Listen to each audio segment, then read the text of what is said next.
सवाल में कह रहे हैं कि आयताकार खेत के कोनों पर एक ऊर्ध्वाधर टावर, किसी एक कोने, खेत के कोने पर एक ऊर्ध्वाधर टावर इसके निकटतम दो कोनों के कोण अंतरित करता है, सबटेंड करता है। मेरे प्यारे बच्चों, इसका मतलब ये हुआ कि अगर ये कोई रेक्टेंगुलर फील्ड है तो यहां पे कोई टावर खड़ा किया हमने इस तरह से। देखिए ये 3D फिगर है, 2D में समझाना थोड़ा मुश्किल है। और कह रहा है इसके निकटतम से इसके एंगल ऑफ एलिवेशन जो बन रहे हैं वो 60 डिग्री और 45 डिग्री। तो मेरे भाई इस कोने से सबसे निकटतम ये और यही बनेगा, ये वाला जो बनेगा ये सबसे लंबा पड़ेगा, सबसे दूर पड़ेगा, हाँ है ना।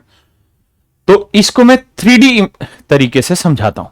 देखो मेरे बच्चे, क्वेश्चन में कह रहा है कि एक रेक्टेंगुलर फील्ड है, ये आयताकार मैदान है, ये इसकी लंबाई हो गई, ये मेरे प्यारे बच्चों इसकी चौड़ाई हो गई। क्वेश्चन में क्या कह रहा है, ध्यान से समझिए। कह रहा है इसके किसी एक कोने पे एक पोल खड़ा हुआ है, तो ये रेक्टेंगुलर फील्ड है, इसके इस कोने पे ये पोल हो गया, ये हो गया मेरे बच्चे पोल। कहता है इस खंबे से जो इसके निकटतम दो कोने हैं, तो देखो इस पॉइंट से 3 कोने दिखाई दे रहे हैं, एक कोना ये, एक कोना ये, एक कोना ये। तो आप मुझे मेरे बच्चे बताओ सबसे दूर का कोना कौन सा होगा? वो जो डायगोनल शेप में बना होगा, यानी ये सबसे दूर वाला कोना होगा। ये दोनों जो कोने होंगे मेरे बच्चे ये नजदीक के हैं।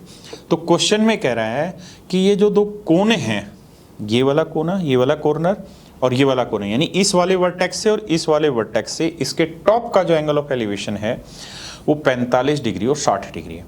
तो मेरे बच्चे ये वाला जो एंगल बना, ये वाला जो एंगल बना, ये वाला एंगल बना 60 डिग्री। ये वाला एंगल क्या बना मेरे बच्चे? 60 डिग्री। हाँ जी। ये वाला जो एंगल बना ये क्या बना? 45 डिग्री। अब हम इस बात को जानते हैं कि 45 डिग्री क्या कहता है कि जितना परपेंडिकुलर उतना बेस, और 60 डिग्री क्या कहता है कि अगर परपेंडिकुलर की लेंथ 3 लोगे तो बेस की लेंथ 1। तो मेरे बच्चे अगर ये 60 डिग्री है और परपेंडिकुलर √3 है और बेस 1 बना, बिल्कुल ठीक, तो ये लेंथ आ गई हमारी 1। बहुत बढ़िया।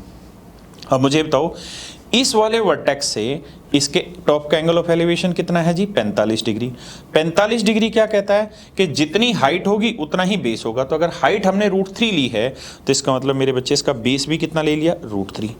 तो मेरे प्यारे बच्चों एक बात बताओ, अगर आपने इसकी हाइट √3 ले ली, ये इसकी हाइट हो गई √3, तो अगर इसकी हाइट √3 है, ये लेंथ 1 है, ये लेंथ √3 है, तो क्या हम रेक्टेंगल का डायगोनल निकाल सकते हैं कि नहीं? आप कहोगे जी डायगोनल निकाल देंगे। डायगोनल का क्या फार्मूला होता है सर?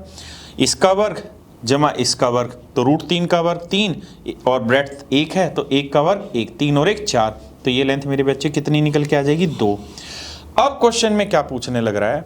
क्वेश्चन में कह रहा है कि अगर ये वाला एंगल थीटा हो, ये वाला एंगल थीटा हो, ये वाला एंगल थीटा हो, तो कह रहा है जी कोट थीटा की वैल्यू बताओ क्या होगी। तो मेरे बच्चे कोट थीटा क्या होता है? Base upon perpendicular. तो मेरे भाई अगर ये वाला एंगल थीटा होगा, ये वाला एंगल थीटा होगा, तो बेस तो ये वाला बना 2 और परपेंडिकुलर कितना लिया हमने? √3। परपेंडिकुलर कितना है? √3। तो आंसर हो जाएगा 2/√3।